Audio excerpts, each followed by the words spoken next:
আসসালামু আলাইকুম ওয়া রাহমাতুল্লাহি ওয়া বারাকাতুহু।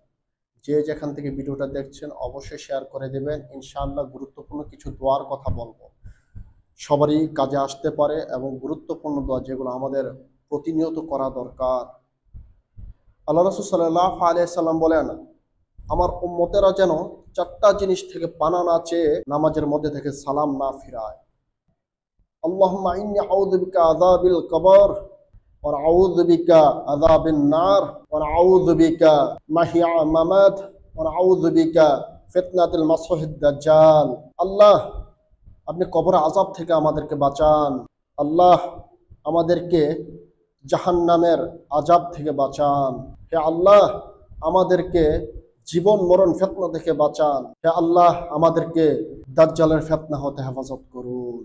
তারপরে আরো কিছু দোয়া আছে যেগুলো আমাদের প্রতিনিয়ত করা উচিত। রব্বানা আতিনা ফিদ দুনিয়া হাসানাতা ওয়া ফিল আখিরাতি হাসানাতা ওয়া কিনা আযাবান নার। হে আল্লাহ রাব্বুল আলামিন, আমাদেরকে আপনি দুনিয়াতে কল্যাণ দান করুন এবং আখিরাতে কল্যাণ দান করুন এবং জাহান্নামের আগুন থেকে আমাদেরকে হেফাজত করুন। আরেকটা দোয়া হলো রব্বানা হাবলানা মিন আযওয়াজিনা ওয়া যুররিয়াতিনা কুররাতা আইন ওয়াজআলনা লিল মুত্তাকিনা ইমামা। এর অর্থ হলো, হে আল্লাহ রাব্বুল আলামিন, আমাদেরকে এমন নেককার স্ত্রী সন্তান দান করুন যাদের দেখলে শান্তি লাগে এবং প্রশান্তি লাভ হয়, এমন স্ত্রী সন্তান আমাদেরকে দেন। আমিন। এই দোয়াগুলো পড়বেন। দোয়া কবুল হওয়ার অনেকগুলো শর্তের ভিতরে একটা শর্ত হচ্ছে অবশ্যই আপনি নবী করিম সাল্লাল্লাহু আলাইহি সাল্লামের উপর দুরূদ পড়তে হবে।